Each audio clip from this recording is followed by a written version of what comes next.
Welcome back to the seventh grade mustache. On today's episode, we'll be speaking about Christ consciousness, Christianity, these things that make up modern day Christendom on a deeper level. We're not referring to the cheap prosperity theology, the huckster on the corner, the guy yelling at you downtown with a Bible in his hand and bad breath and no teeth. We're not talking about any of that. We're talking about the real deal Christianness, the nuts and bolts of it. There's a lot of people that want to talk shit about Christianity, and rightfully so, because there's a lot of shitty representatives right now that aren't really speaking and living the words of Christ.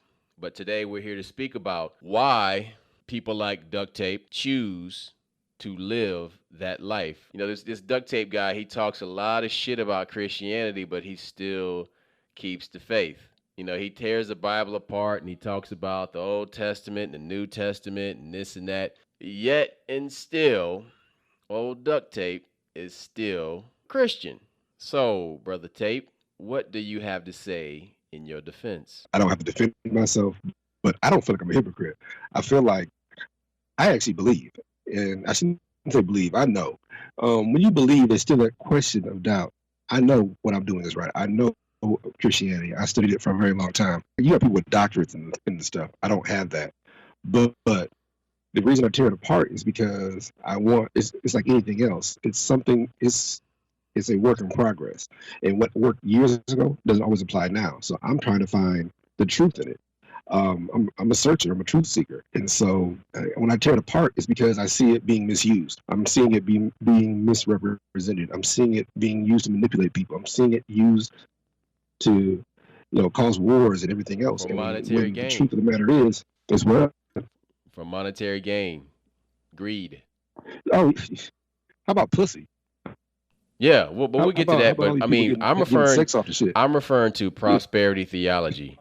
You know, these people who, want you to only focus on just think about what you want, pray for what you want, and you'll get it. Wait a minute. What about works?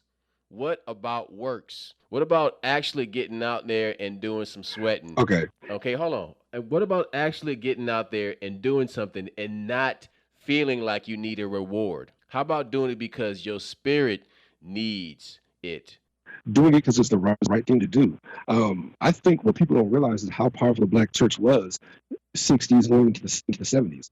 The black church is what funded the civil rights movement. People paid their tithes. People believed in the church. The church fed the poor. It was a reflection of each other. Better people, more intelligent. The church was prosperous, and the church did what it was supposed to do. But now you got super mega churches where the preacher is living large, and the congregation. That's what we're trying to get away from. The church, if you got out of jail or you just graduated away from school, the church was the one that helped you get on your feet. Or, remember people used to stay at the YMCA, that kind of thing. The church was a focal point of the community. Now it's a place for you guys to show what you got, show what show what you wear in your car, and talk about preacher like this and that. No, that is not the science of Christianity. And when I say science, I mean, look, the idea of Christianity is to be Christ-like. So who is Christ? Now, Christ is a title. Christ ain't his name. And that's why we was arguing about the name. I got some people tell me it's Yahshua, it's Shah, or whatever, but Jesus was not his name. So let's get that out the way. But Christianity is based on the anointed one.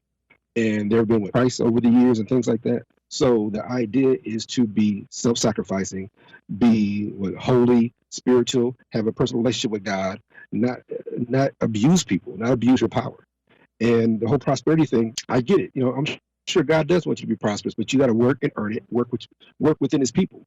I remember a book that you gave me years ago about the Urantia, and it was breaking down how Lucifer got kicked out of heaven. Here we go. And it was one real deep part where it breaks down that what he did was he recreated something that was meant to be external internally. Yes. What it's saying is that when people work together, when you have a common goal, and I'm not just talking about teamwork, I'm talking about actually agreeing on something and moving towards that, you have the ability to do great things, move mountains, whatever you want to call it. But at the same time, when you do it internally, you're being selfish. When you decide to be selfish, and that you can achieve going to make the world a better place. You're not going to advance the race, the civilization, the society, whatever you want to call it. And when when you ask me about Christianity, how come I'm so, when you love something, you see what's wrong with it, and you fix it, and you make sure that you don't add to the problem. Because you care That's another about it. thing. Because I've you been care in fucked about up it. relationships. So what? I said because you care Like about it, I've been in some you shitty wanna relationships. you wanna fix it. You know what I'm saying? Like you wanna Oh work yeah, on it because yeah, it's like a yeah, relationship. You wanna improve it. You wanna make it better. You not fight to make it better. You give a damn about it. yeah, yeah. Yeah, you want to use it right. I think like on a personal level, when it comes to Christianity, when you read the Bible, you got all these miracles in the Bible that happen.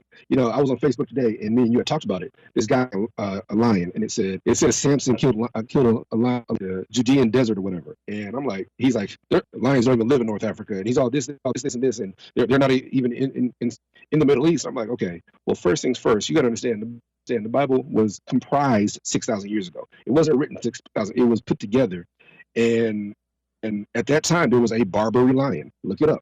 The Barbary lion was much smaller than the African lion, and even smaller still than the Cape lion. And it occupied North Africa. It was even at one point called the Libyan lion, and it lived in the Middle East, even parts of Europe. So what I'm saying is like, okay, I love to look at the Bible and see how the miracles really happened, or if they really did happen. And then the more you research, you find out these miracles existed. And then you're like, okay, well, if that happened, then what about this other stuff? But The see, Bible is parable. A lot of that stuff is parable. There's okay, and I stories meant to agree teach. with you. I agree with you. So the thing is, people take the Bible literally, and it's not meant to be taken literally. The only thing that's really meant to be taken literally are the lessons and the morals and the dogma that are taught in the Bible. The rest of the Bible is meant as allegory. It's not supposed to be taken literally. And really, let's keep it real. We are actually practicing astrotheology. So the best way to put this is I'll say that Okay, first things first. what? What's the problem? You have to dissect it. No, no, Okay, there's no that's problem. You have to yeah, yeah, I am. dissect it. I am. There are parts. Straight up, what you're saying is 100% true. That hey, this is allegory. This is not literal. These people right here did not actually exist. They are meant to teach you a lesson. Then you have the things that actually took place, like many of the miracles took place. But at the same time, you got to understand which part is like you said, astrotheology. When people talk about okay, there were the 12 tribes or the 12 zodiac signs and things like that. They're breaking it down. But you need to recognize that, for instance, in Africa, when they talked about the firstborn dying and all that kind of stuff, when the plagues, well, recently, about 15, 20 years ago in Africa, um, all the oldest male children died, and they couldn't figure out why. We'll come to find out there was this huge carbon dioxide dump because some kind of thing hit the water, and we know carbon dioxide is heavier than air.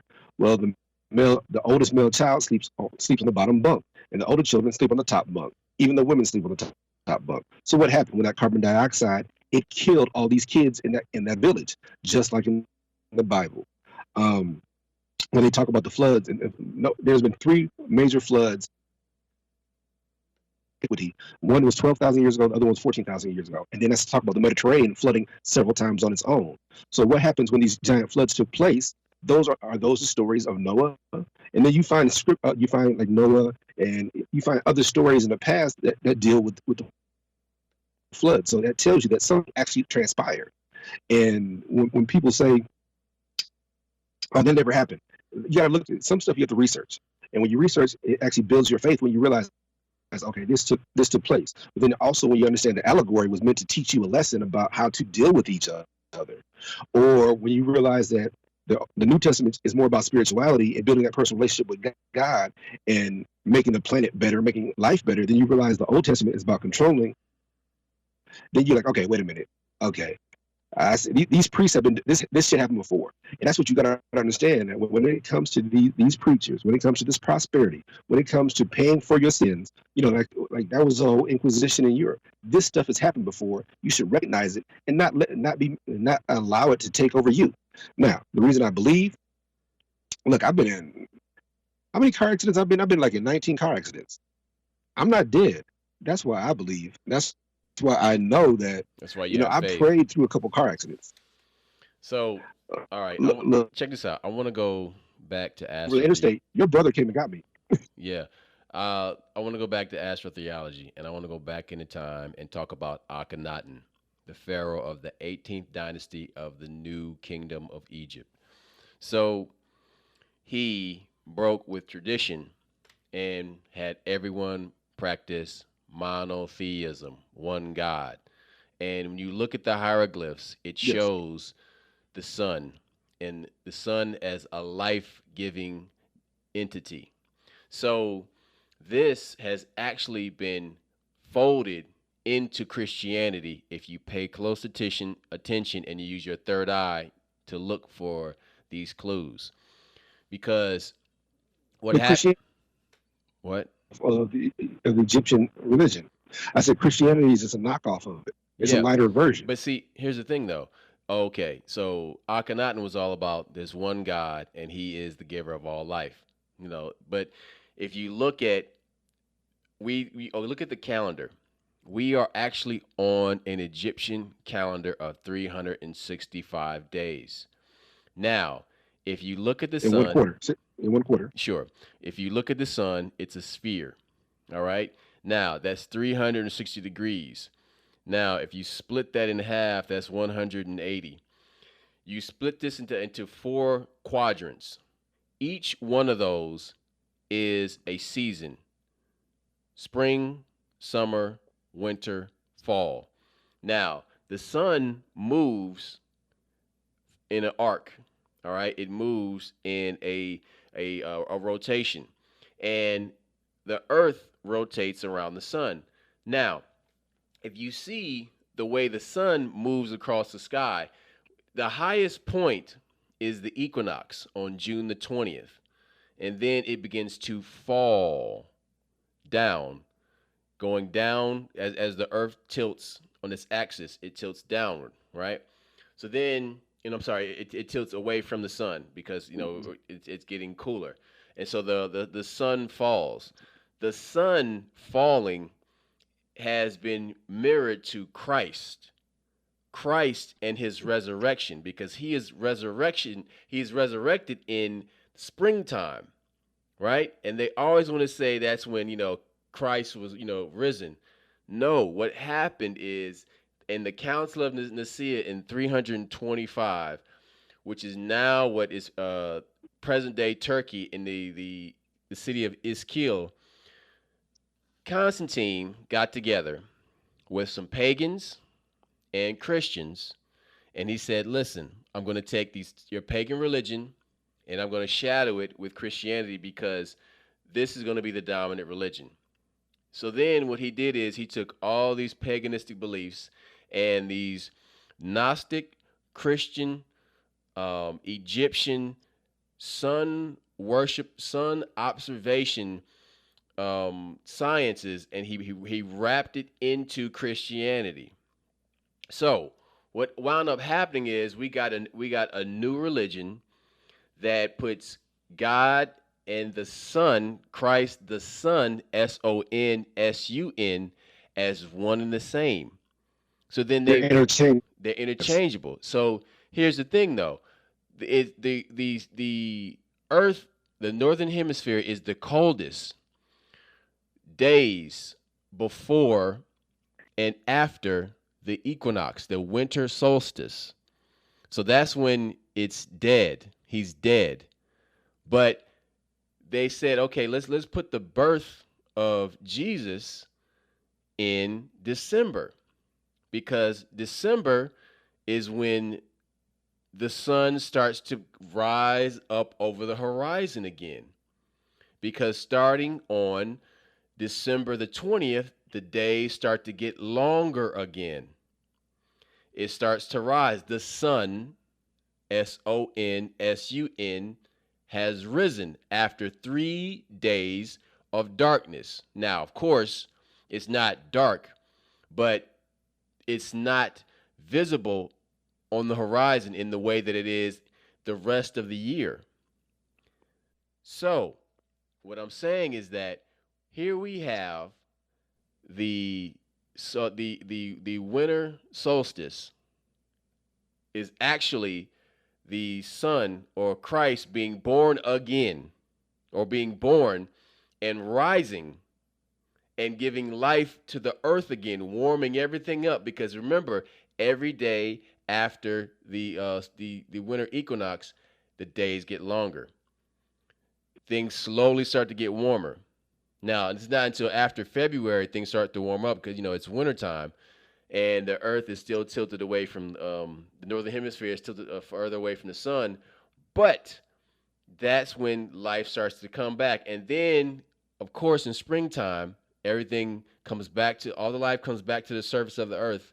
All this energy inside your body comes to the surface from deep inside your body because you're in a hibernated state. And everybody feels this euphoria again. Everybody's all sexual and wants to mate, and all the birds and the bees. That's where that comes from. That's where that thinking comes from, is because it's a psychosomatic reaction of that chi force that was down inside your body coming back to the surface of your body. And it is also reflected in the fertility holiday that is Easter. Rabbits represent fertility and the egg. This is all pagan stuff. These are all old, ancient Hebrew and pagan fertility festivals. But it's wrapped in our Christianity. Now, why do we still believe in this stuff, even though there's all this pomp and circumstance and all this shadow play going on? I'll tell you why. Because you have the Old Testament, as Brother Tape said, and then you have the New Testament. Old Testament is like, eye for an eye, I'm going to fuck you up if you touch my wife. I respect that.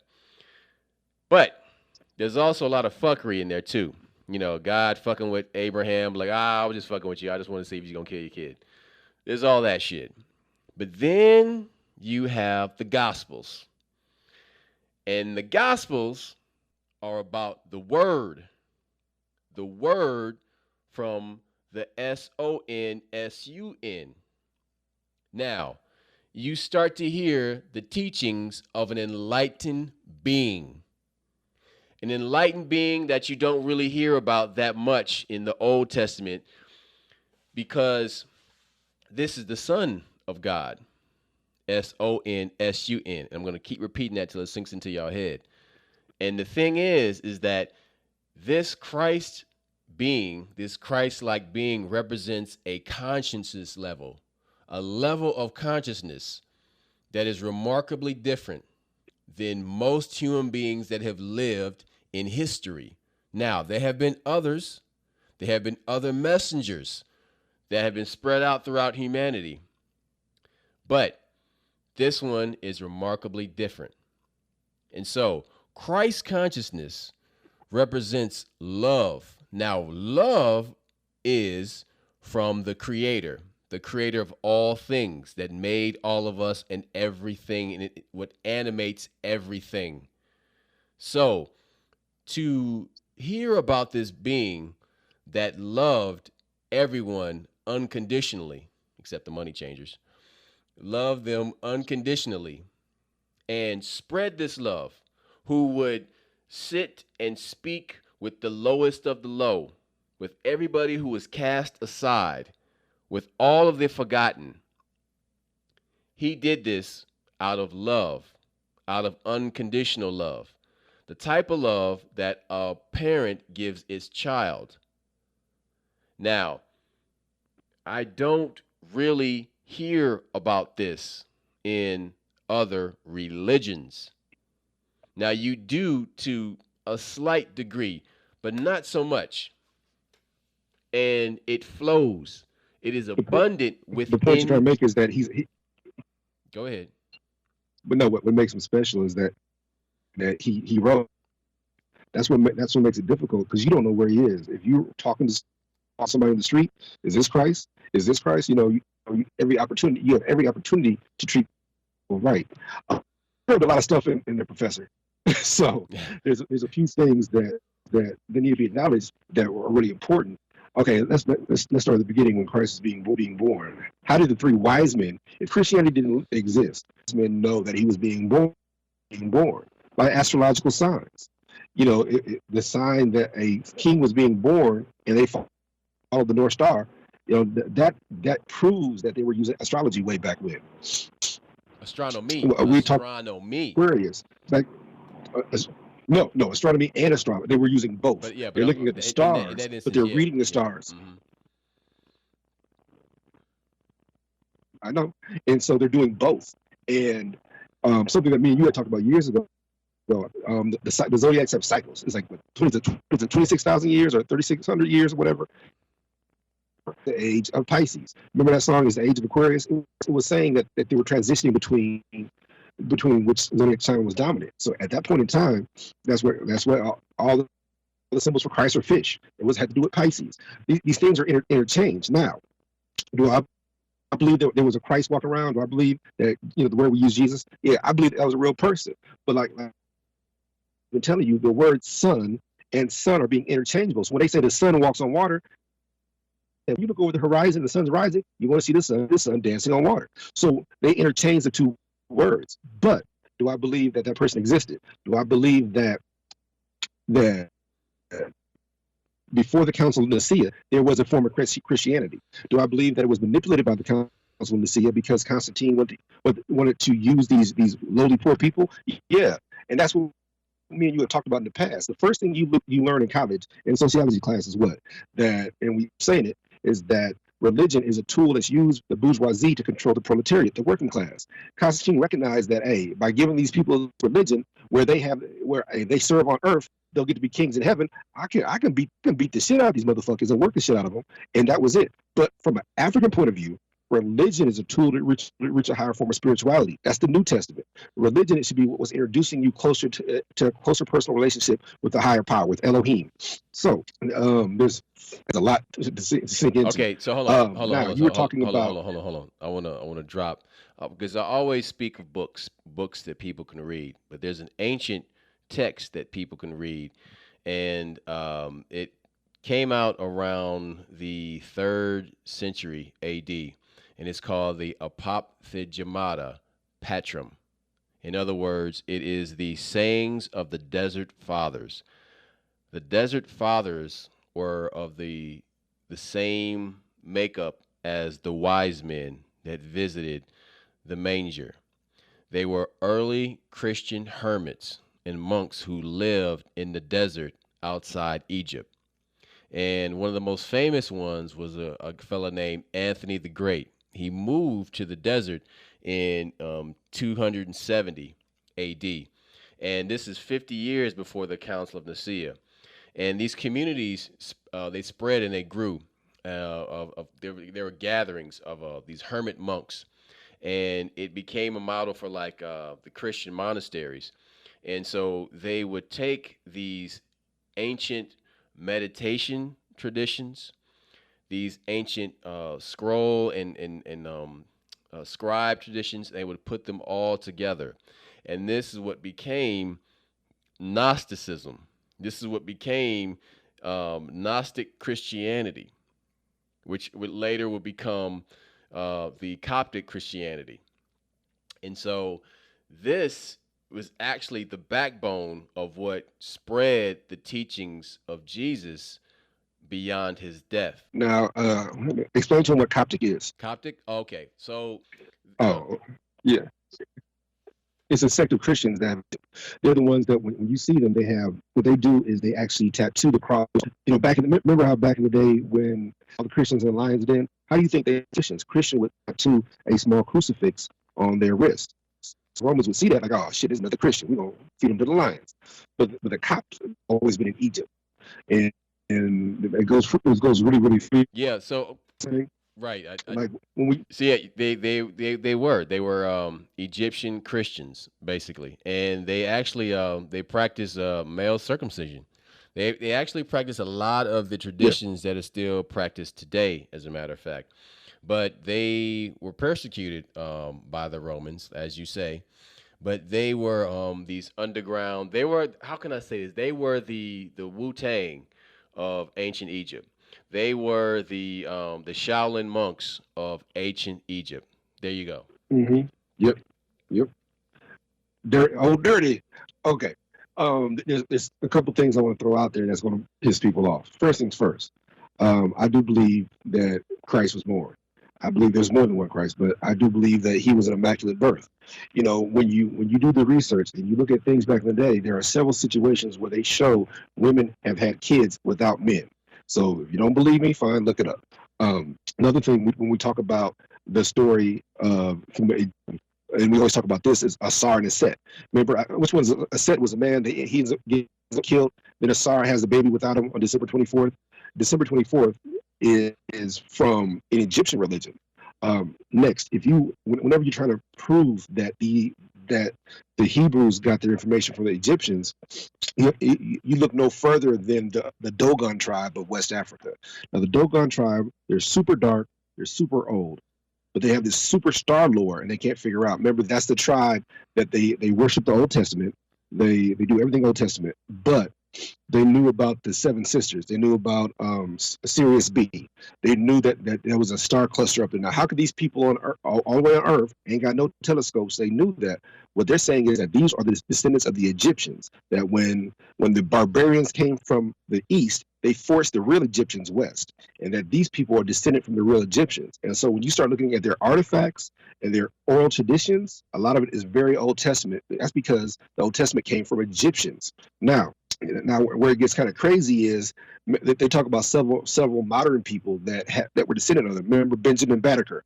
Remember when he's the one who designed Washington D.C. when the plans got burned up? They said that he is of the Dogon tribe. So of course he would know Freemasonry because he ain't learned it from the Masons. He learned it from his ancestors.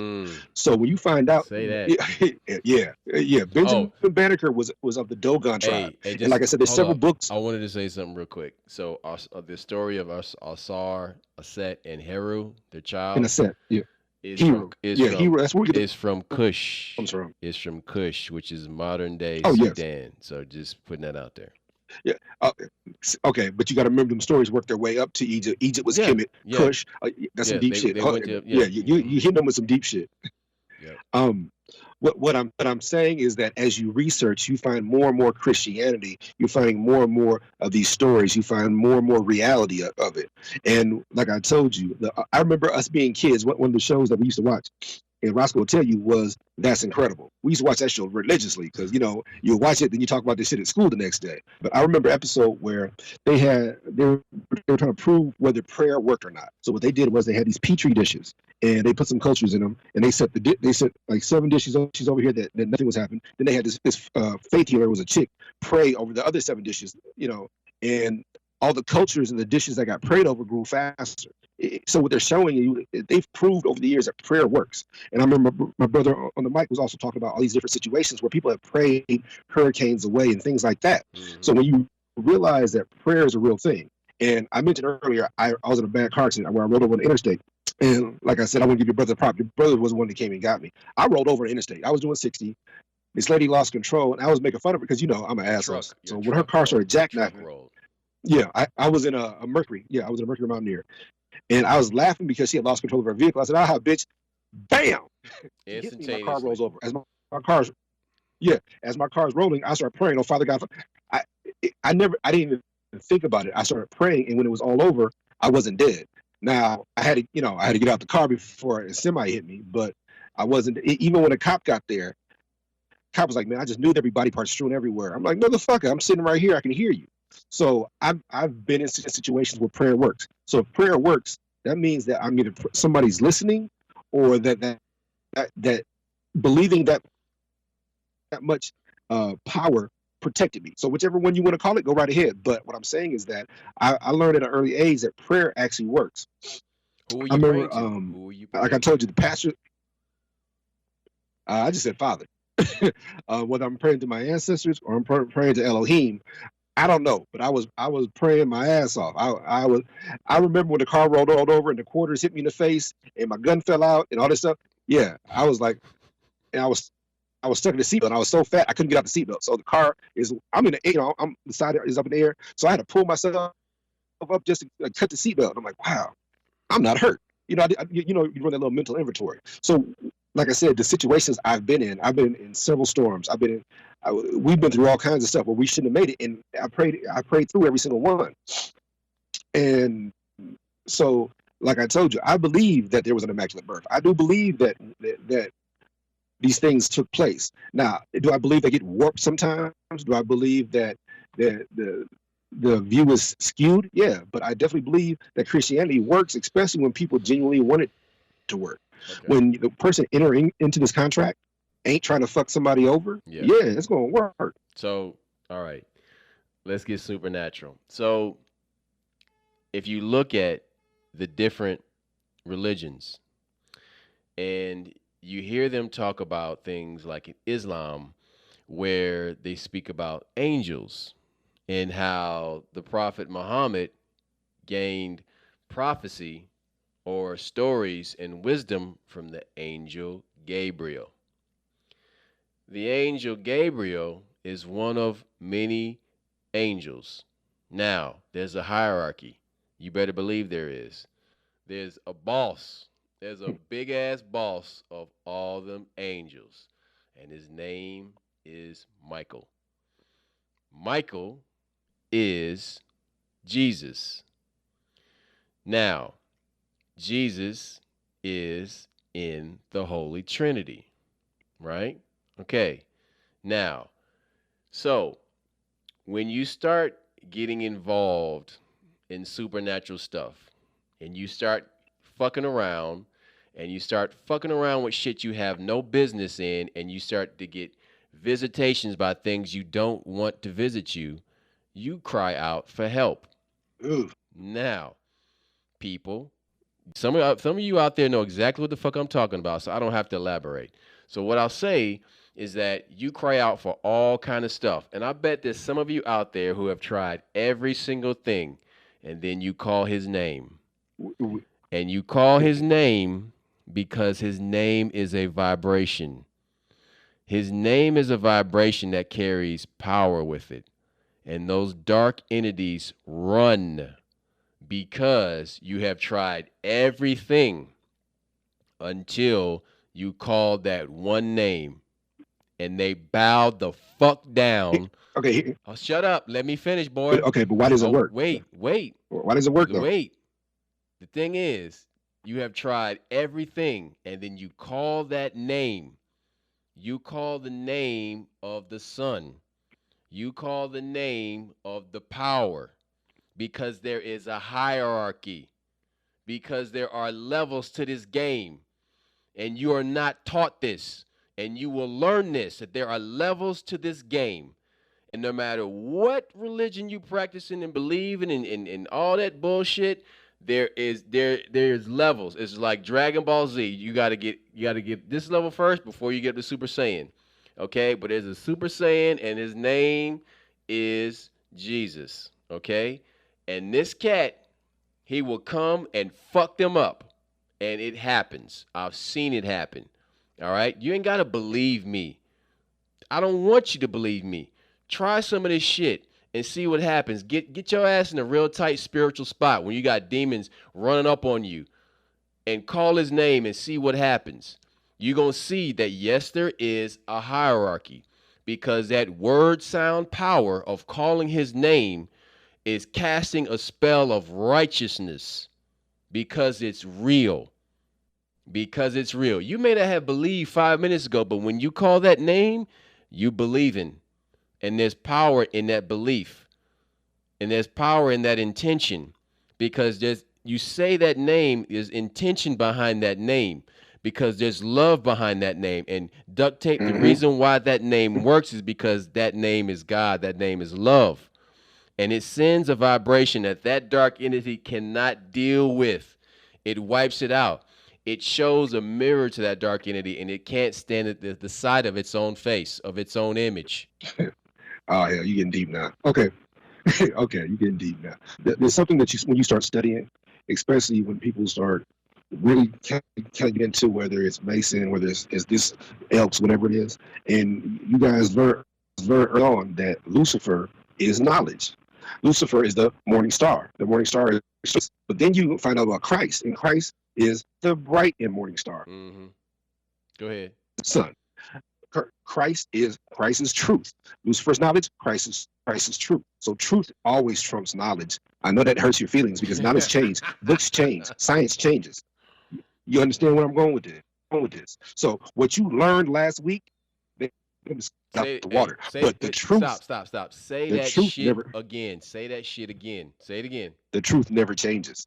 And But don't ever learn that. no, but you See, say it the you way you gotta said. You you said gotta what you understand that. learned So last when you week. holler that name now, What you learned last week the truth ain't changed. flying right now. And coronavirus, that shit changed from week to week. Yeah, yeah. It changes week to week, don't it? But your faith doesn't. Your belief, whether it's God, yourself, you can't be touched by it. Or if you do get it, it's on you as it has on other people. So you got to understand this thing about truth. Why his name means so much. Because it's truth. And that these people who are evil, these entities that are dirty and evil, they can't stand the truth. When oh man, come on, man. You put me in a Go I ahead. remember Go. I had this Go. professor in college. Uh, real deep dude. I mean, super deep. He was one of the guys that got his doctorate in the shortest amount of time. Well, he was in Vietnam, and he would tell us these crazy stories. Well, one of the stories he would tell us was about his grandmother being a seer, and she one time helped him have an out of body experience. And one of the things he did was when he had this out of body, he said, "You're literally traveling." So he's explaining to us, because we're in a class, he's explaining to us that you have to have out of body experience. So he's literally walking around the room. His spirit is floating, whatever you want, and he's looking at his body. And his body was so wretched and dirty. And then he forces himself to go to this, like, he had a big mirror. And he's looking at the mirror, and your spirit is clean, but your body is like literally like you can see the germs and parasites and whatever else you said, but your spirit is different. Those are the things that I dealt with that made me understand that I've told you in the past, you are a spirit, you have a body, and that's what makes me believe. Whether Christianity is your faith or you have another faith, the whole thing is that when you recognize that, or you've been through a situation. One time I was visiting my guardian angel. Now, don't ask me how I know this, but it was because of the stories that this man told me. He said, "Look, when your guardian angel comes by, it's gonna be like a spider. You're gonna see something at the corner of your eye, pending doom. They're warning you, right?" So he tells us all these stories. I'm like, what? Whatever. It happened to me. It was summertime. I'm in college. I'm living in the dorm, and everybody else ain't nobody there but me because I'm taking summer classes. Literally, I see something out the corner of my eye go in the corner. So I go in the corner where it is. So I'm like, is it a mouse? And it's nothing there. At that moment, I realized that was my guardian angel warning me of something. Later on that day, I almost lost my life in a very bad car accident. I stopped it from happening. Even my homeboy was like, "Man, how'd you know it was going to happen?" I'm like, dude, if I tell you, you wouldn't believe me. Well, that homeboy passed, but he did believe me. Rest in peace, today. What happens is we look for miracles, and when they happen, we don't acknowledge them. We ignore them due to this faulty logic. But sometimes there are things. Listen. The reason why we ignore them because we question our own intuition too much. Sometimes you question your own sanity, but sometimes you got to understand is that everybody else is crazy, and it's not you. Now, I'm telling you, like I said, that something was coming. Now, I'm telling you, this dust ball, mouse, whatever the hell it was the same stories that this doctor, this professor of mine, here for it. So if you want to say that he came into my life just to save me or put me on the right path, yeah. I had a philosophy professor. I had all these different people that were, I don't know what you want to call them, but they guided me through college. So now that's why I believe so strongly, because I had people that were genuine. I told you about the pastor I grew up with. Wasn't like these other pastors. You know, he has his doctorate. He was, and if you want to have a spiritual talk with him, he'll knock your socks off. And so I didn't encounter these same things, these things that other people encountered with Christianity and being bad. In fact, a lot of these so-called atheists, and this is a conversation that me and you always have. People use these terms and don't know what they mean. Atheist means you don't that you believe in heaven and hell, but you don't believe in divinity. You don't believe in God. And when you try to tell people like that, well, if you're an atheist, you have a belief. No, I don't. Like, no. If you don't believe in anything, that means you're a nihilist. Atheists believe. Agnostics believe that, hey, I don't believe in anything, but I need a little bit of proof. So they're a skeptic. Say what? They're a skeptic. Yeah. They want something tangible. They can like, hey, man, you ain't gonna believe what happened. Look, what people don't understand is that they do understand, and that they rationalize it away. When they see something like, okay, that was amazing. The fact that your mother gave birth to you is amazing. The fact that 19 different things don't go wrong. The fact that all these things resonate around each other. All these things have vibration. All these things rotate. You it goes everywhere, and you don't put two and two together. And what you must understand is that it's not by accident. Then another thing that happens with science, like, we don't believe in God, but then all of a sudden they call it intelligent design. Who's the intelligence that's holding it together? So, or you read a book. There's a book called Darwin's Black Box, where he talks about, even in this book, he talks about all these different species. It had to be some kind of outside influence, because it Darwinism doesn't account for that. Evolution doesn't account for the number of species. You can't tell me that these species all came from this, and this. And so when you start doing that research, you start reading these books, and you start like, oh wow, you check out these professors, like you talk about Ivan Van Sertima. You talk about when you start, okay, well, I read his lecture, or I saw the video, or I read this, and another thing what people do is when they read and they study, they study in a vacuum, and they don't apply it to other things that they've experienced in their life. Man. That's why I believe in Christianity, because the more videos you see, and you realize that, okay, this did happen, or you realize that, okay, Egypt was much larger, that Egypt was all of North Africa at one point, and that the Nile ran east and west. Or when you realize that the Rikat structure they talk about in Mauritania, they're saying that that's the actual Atlantis. They're saying that Atlantis means city of Atlas. Where did they have a King Atlas at? In Morocco at one point in time, but before Morocco. So this guy was king, and they have the Atlas Mountains, and that city is the city of Atlas. So you start realizing that this shit is real, and this shit ties together. Then you realize that, okay, so if a real flood happened, and this really happened, well, maybe this happened. Or your faith gets stronger instead of weaker. And then you recognize that, okay, I learned about this over here, but it actually applies to something over here. You gotta have a little foresight. You gotta have a little discernment about you, and recognize that all this goes together. Look, people tell me, I'm sorry, I apologize if you think I tear Christianity apart. But what it is that you got a lot of people taking advantage of people for, like you said, monetary gains, for sexual gains, or just for sheer manipulation. Or they want you to work your life away and never do this, or never exceed, or never excel. They want you just to be a good worker bee. So there are people that use it the wrong way. But your faith, or when you act, I remember again in college, I had a philosophy professor. He's the one who told me, like, look, I want you to do me a favor. He used to call me by the wrong name, but he was like, you know what makes you special? You're from Omaha, Nebraska. That's the same place as Malcolm X. You're the next Malcolm X. He would say shit, but just blow my mind with shit like that. And he said, the second you wake up and the second you gain consciousness in the morning, I want you to just try and thank God. Just the first thing in your mind, thank God. And I did it one day, and my mind just blew up. And all of a sudden, the synapses are firing. I'm seeing stuff. I'm having a super understanding. So I run back to him and tell him about it. He's like, yeah, that's called a self-realizing activity. You did something that made you closer to who you were, or you made you find out more about yourself. So I ran back the next day and tried it again. It didn't work. It's because it was pure. I was actually, like, I don't know, kissing God's ass, but it's the same effect I had when I was on codeine or Valium one time. And when I realized that you create those kind of experiences without drugs, and then you realize that is a natural state for you to be in. That, spiritual, touching God, whatever you want to call it. Extreme form of mindfulness. Consciousness, super consciousness. You know what I'm saying? Just wide the fuck open.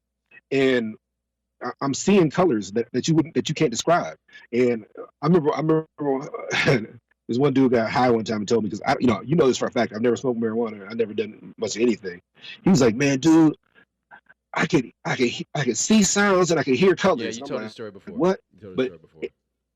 Yeah, he did some mushrooms. But when I had that experience, it shot me back to what he was describing, and I'm like, oh, hell yeah, this is some real shit. And it didn't involve anything altering. It was mind expanding.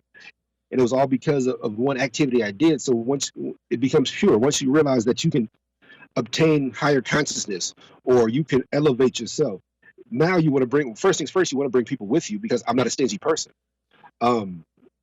And these are the conversations that me and my brother Roscoe have. Or like right now with me and my wife, she got on my case because we're studying some stuff in the Bible, and I'm like, hey, well, why don't you tell me this? I'm like, look, that's because okay, look, when you're a kid, you can't eat no steak. It's not that you can't digest Right. it. Your teeth physically can't chew it. So you Right. got baby food. I'm like, you want some baby food, kid? I can't hit you with the steak right now because Nope. you won't be able to digest it. Nope. And so somebody told her some crazy shit, and I'm like, okay, that's it. We're discussing about being Hebrew, and Hebrew is carried by your mother. And so we look at the Bible. I show her where it says this, this, and this. She's like, well, that doesn't say this. I said, well, look, if you're not Hebrew because of your mother, then how the hell is Christ Hebrew? Because Mm. we know his daddy ain't Hebrew. His daddy's God. So it blew out like, yeah, you got to understand that I do have But the his ability to his give you mother was information, but Palestinian. I got to give it to you when you're ready. Because if I don't, all I'm going to do is you're going to resent me. It's like when your parents used to give you some real good advice, you would resent them. No, I want to be around my friends. I want to do this. It breeds resentment. So I don't want you to resent. I want you to come willingly and experience something with me and make something beautiful happen. And it's outside yourself. It's multiple people involved, a group, whatever. But this divinity shit is real. I'm sorry I can use the word shit, but I don't give a damn. Fuck it. Two tears in a bucket. If you once you but how you get there, I can't tell you about your journey. I can't tell you how to walk that path. That's where it gets complicated. But So Roscoe, what's on yeah. your mind? So I wanna get deep one more time, and I want to talk about the. Let's start by saying that prayer is talking to God. Meditation is listening to God.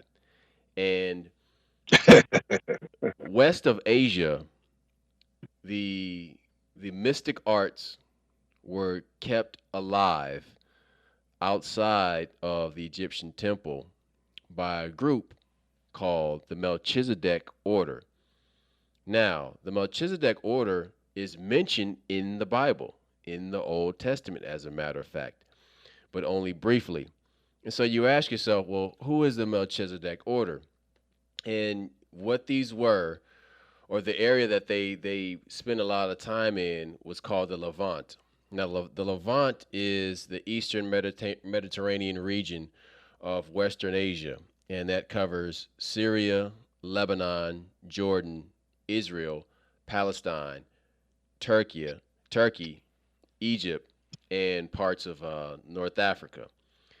Now, the Melchizedek order, what they did is they kept a safe house of knowledge, of useful information that allowed individuals to take spirituality and other parts of the human psyche to use as a springboard for spiritual evolution. They use breath work and yoga and meditation and these internal arts, alchemy. They use these things and they kept them alive. And so when they talk about the wise men of the Bible, one of these or some of these wise men began they were part of the Melchizedek order. And so these people, you hear about them only in whispers. But when you go and you start to dig, you start to find these incredible things. So one book where I found out a lot more about the Melchizedek order was the Arantia book. And I gave this book to Duct Tape, and he'll tell you this is some mind blowing stuff in there. And in the Mm, Arantia book, mm, I'm mm. I'm I'm not even gonna like just quote it or anything like that. But what I'll do is I'm gonna read a part from the contents where they speak about what's in the book and how the Arantia book describes the Melchizedek order. I mean, there's things in this book that are incredible. It talks about God, the supreme mind, the cosmic mind, the Almighty, and God, the sevenfold, the Almighty and the paradise deity, the Almighty and the supreme creators, spirit dominance, the living organism of the grand universe. Do you hear me right now? Do you hear this? This is incredible stuff. But then they get like further into the Melchizedek order, and they talk about the sciences of the Melchizedek, where they talk about how they traveled throughout the Middle East and into Iran and parts of Egypt. See what they did. Some of these people were priests in Egypt, and so they left the temple, and they passed on this information that they learned in the temple, and so these guys are like Jedis. This is some cool ass Star Wars type shit, but like a long, long time ago, but in this galaxy.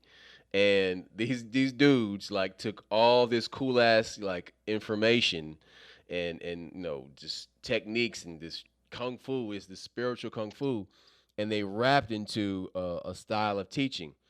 And this was then passed on into the Gnostic texts, into Coptic Christianity, into those desert hermits, the fathers of the desert. This stuff makes its way into Christianity. This is some of the stuff that Christ learned when he was a young man in his travels, in his early Mm, travels. mm. So I'm bringing this all full circle to say that these things helped him to attain Christ's consciousness, because he was born of flesh and he lived an earthly life. And through his travels and through his studies, his spirit and his mind and his soul grew in depth. All these things. See, people think, oh, he was the best from the beginning. No, he lived an earthly life and he had to experience things. And the world that he was in was mystical and strange and unusual and challenging, and hard. People, the life we're living But you today. know what? Look, I think what people don't understand about it is, like, for instance, we use words out of context, or words have different. They said it was perfect. Like back in the day, perfect didn't mean without flaw. Mhm, Perfect meant ideal. mhm. He's the ideal person, and what he shows you is that you can achieve that also. If you look at perfection being without flaw, you're gonna be like, oh, ain't nobody perfect. Yes, yes, but you can be exceptional. You can Ideal. be Oh yeah. exceptional. Oh yeah. 100. And that is what And that's what I'm this saying. Yeah. life shows you, is that you can be exceptional. Do not sink to the lowest common denominator. That is what Christ consciousness teaches us. Rise up, rise above the darkness, rise above the white noise, rise above the Don't fear. lower your limits. If Don't you lower lower your your limits, expectations. yeah, no, raise them. And that's the thing, is like, it being exceptional. It's like, all right, you know, you people think, oh, it's hard. No, it's hard because you're saying it's hard. It's not hard at all. It's hard because you want to be lazy. Don't be fucking lazy. It's hard because you're listening to other people. You're allowing someone else to define you. And also, what it is that once you become enlightened and you know about the good part, then you can't do bad stuff and get away with it mentally. It's one thing when you get away with it. The police ain't catch you, but it's another thing when you're like, okay, I know absolutely what the fuck I'm doing is wrong. I know absolutely that this is not how somebody is supposed to treat another person. Like when you discover women, like you know what women are. But when you discover That women happened and you real and you early get for that me. power, and you fucking 4 or 5, you understand, and you fucking 4 or 5 of them at the same time, and you run. I'm gonna give you an example of how fucked up I was at one point. You remember, like, the first smartphone was like the Palm Trio, or the Trio 450, Yeah, whatever. yeah, I got one of those, and text messages had just came out. yep. I would, and back then you didn't have all the chain stuff you got now. I text all these women the exact same shit, and I would walk off and come back and just love to see the messages light up, and I'm like, yeah, these look, I knew it was wrong, but that's the problem when you become really enlightened, is you can't do wrong without hurting yourself. And so I don't do those things anymore. But yeah, when you realize that you can manipulate people, when you realize that you can have sex with 3 or 4 women in one day and nobody's gonna know, it's just you. You're not supposed to do that shit. Now back in the day, yeah, you got 19 wives and 18 concubines, and the more, yeah, that's cool. But Yeah, but hold on, but hold on, as you hold on, hold become on. enlightened, But some of that, stop. Let me straighten that out real quick. Yeah, you can have all them wives. You can have all them wives today, but you have to be able to provide for each and every Support them. household. Each and every household. Brother, if you cannot hold it down for seven wives, if you can't hold it down for three wives and pay the rent for all of them, pay the mortgage for all of them, provide cars for all of them, provide money for food for all of them, bruh, then you live in a fantasy. And You know what I'm saying? so, what we're talking about when this whole spirituality thing hits, when you actually become like, okay, I'm not saying that you ain't there yet. I'm not dissing anybody out there. I'm saying that sometimes people they're much farther along than they realize. They don't give themselves credit. Mm. Like you always hear me talk about this. I'm making fun of a common friend of ours. I say it's called Dunning-Kruger effect, or it's an error that people have where they're too dumb to accurately assess their own intelligence, so they think they're smarter than what they are. People usually downgrade themselves a little bit. Mm. Dumb people kind of give themselves a little more credit than they should. Well, that's the same way where it comes with spiritual be a lot farther along than they give themselves credit for, and they don't want to be boastful like Adocious, or especially they don't want to offend Christ or whatever your higher being is. But you need to recognize that sometimes you got to give yourself credit. You really are the shit. You really are floating around in the clouds looking down on folks. At the same time, you got a lot of people in church that think they the shit. You Mm. know, think that, oh, I read the scriptures and it's not, the scriptures ain't. First things first, when you read the Bible without prayer, the Bible without prayer is simply a history book and a mixed up one. It's unrhymed blank verse. There's a lot of poetry in there. So if you can't pray to get that proper discernment, or if you don't pray to how to apply it to your current situation or your life, or if this even affects you, you know, and I talked about this a few weeks ago on one of our other podcasts where I was saying, like, look, one of the hardest things was for me when it came to the New Testament and math through me. Well, no, it says I'm here to enforce the law. No, what it says is I'm here to fulfill the law. Mm. I misunderstood that. So when he says all things are made clean, and you put those two things together, when you got to read it all the way through and understand that these things go hand in hand. But if you read them separately, you're going to be like, well, the law is the Old Testament. Well, that means I can't eat. Well, no, he said, no, I'm here to fulfill the law. What that means is that law, I took care of the law. Now you have a different set of rules. The rules you have are spiritual rules and not physical rules, not physical limitations, but a mental one or a spiritual one, and that grows constantly. You got to understand that you can't just read that one verse. You got to read the whole thing and realize how it applies to you. Um, I'm sorry, man. No. What it is that people don't understand that they're ascending every day, but you can descend also, and you can descend on purpose. The other thing is, as you read these books, you don't realize that this stuff goes hand in hand. You don't realize that astronomy and astrology goes together. You don't realize that this biblical stuff, there was stuff before that, and it goes together. You don't realize that when you're learning about Egyptology, when you're learning about your Black culture, that this applies to you. You don't realize that stuff. Or, okay, the Mormons say Christ came over here. People are like, that's crazy. But when you find out there were several sects that came over to America, 1,200 years before Christ, and we're not just talking about the Africans down in Central America. There's a cave in Illinois where they found proof that they had Romans and Africans coming over to do some kind of spiritual journey. So there's a chance that maybe he did come over here and learn some shit from the Native Americans. That ain't my belief, but I ain't read enough about it. Let me get some more information on it, and I'll find out. But when you find out that this world they came over here to get some cocaine so they can go back and get mummified. You know what I'm saying? That's what that was about. Hey, look, a lot of people came over here for the weed too. I hear North America got the best weed, so when they was over here, like, okay, well, shit, what you got? So when you find these things out, these little bits and pieces, when you find out about the cocaine and the mummies, when you find out about tobacco, when you find out about gold over here, when you find out that Native Americans had 25 words for astronomy and stars, but they were all African. When you find out Native Americans had their own word for gold, but they still call certain kind of gold Ghana. Well, Ghana is an African word for, Ghana, shit.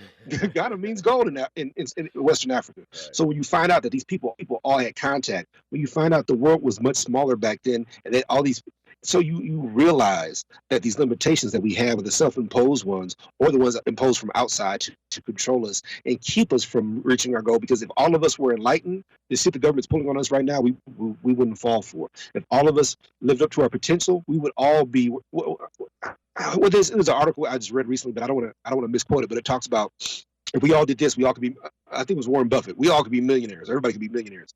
But if we all were millionaires, then we wouldn't be here to feed the beast. We wouldn't work. I don't need to work. I'm not beholden to this company. They can't tell me what to do. They can't bully me around. If we all have that spiritual freedom and financial freedom, because I get it, financial is a small thing, but if you had that financial freedom, a lot of the decisions you make are based on finances.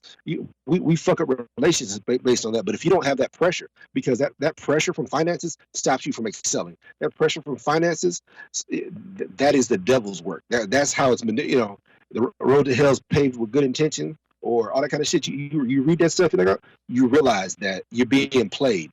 So if everybody opens their eyes and realize they're being played, then this whole American thing will fall apart, or this whole New World Order shit will fall apart. And when you do your research and you find out how many times we defeated the New World Order, and you realize that the first time was was Lucifer Printing Company. They changed the name in 1932 to Lucius Printing. Then you realize the League of Nations was the first time New World Order was trying to be enacted. We whooped their ass. That's when they come back with the United Nations, which is the same, this rehash. They keep doing the same thing, but enlightened people recognize we all come together and we stop it. Now it's hard for us to come together because we're too busy on Facebook and we're too busy buried our face in our phones. We're about to walk off a cliff. Stand the fuck up, stop looking at titties on your phone, and figure this shit out, and make the world what it's supposed to be. Not make America great again, make the world what it's supposed to be. I'm sorry, I didn't mean to talk over you. What was you saying, Ross? So basically, we're talking about how well, I don't remember. Anyway, no, man. I mean, like, You got me. You got me. To wrap it up, though, man. I just want to say that for those wondering, like, why you still have the faith, it's self-explanatory. I mean, you have the proof. You have the proof in your everyday life, and ladies and gentlemen, you do too. You have the proof in your everyday life. I mean, hell, you don't have to believe in Christ. You don't. But you will see Christ working in the lives of other people. And you may even see Christ working in your life, even though you do not have belief or you do not have faith. You may be shown that. It's possible to be shown that. I mean, the Prophet Muhammad didn't believe in the angel Gabriel, and the angel Gabriel appeared before him. So these things do happen, and you don't have to have faith for these things to happen, but it does help. It does help to have faith in it because you will be receptive to it and you'll be shown a lot more.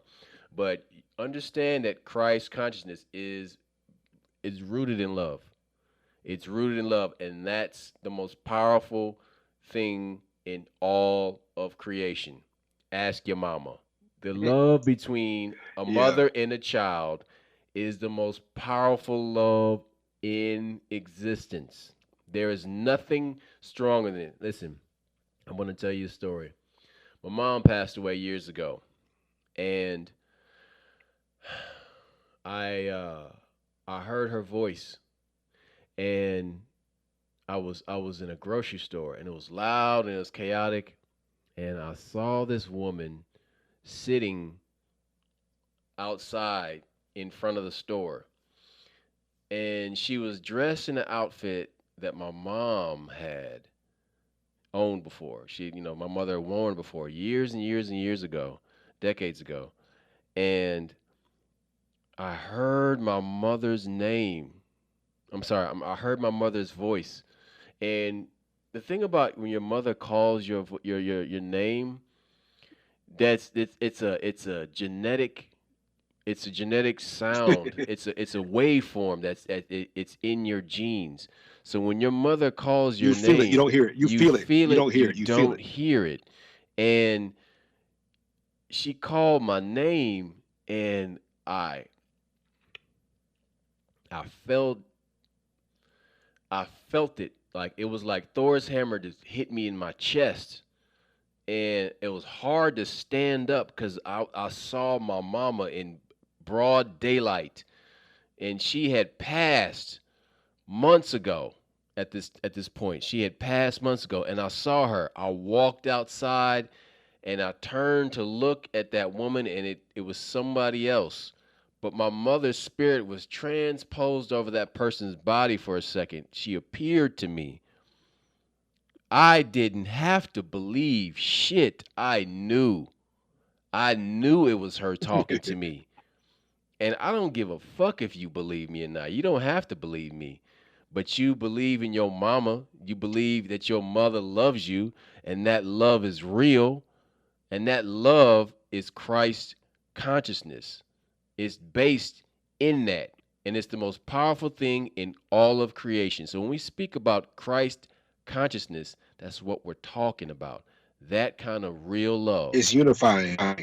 It connects you. It connects you through experiences, and whether like you said, whether you have that dogma or that I believe in the Bible, whatever. But when we're connected by one thing, it changes. I had a couple experiences like that. I remember when the homeboy Bernard died, and I was in college, and I came back in town one time, and I was in Baker's, and I see this kid working there just like him, built like him. And I'm about to yell out, "Bert!" And I caught myself and I almost threw up because I'm like, oh my God, that can't be him. And I go home and I'm like, I just had to go back to see if he was there. That kid was never there again. And then like a short time later, I'm listening to Farrakhan was talking about ghosts. And like, there are more than one type of ghost. You think of the Holy Ghost, you think of this kind of ghost, but sometimes this is just God showing you something. And I'm like, he broke it down and I'm like, damn, that was some deep shit. That's and, real. I've experienced so it. You I understand what experienced you're it. talking about. It's real. It's Yeah. real. Yeah.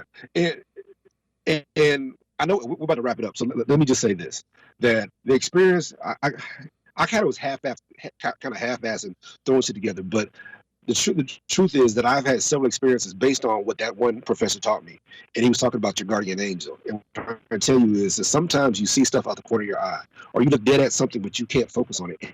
It moves. I'm telling you that if your guardian angel is warning you, heed that warning. If I can save anybody's life, one, I ain't asking for the money.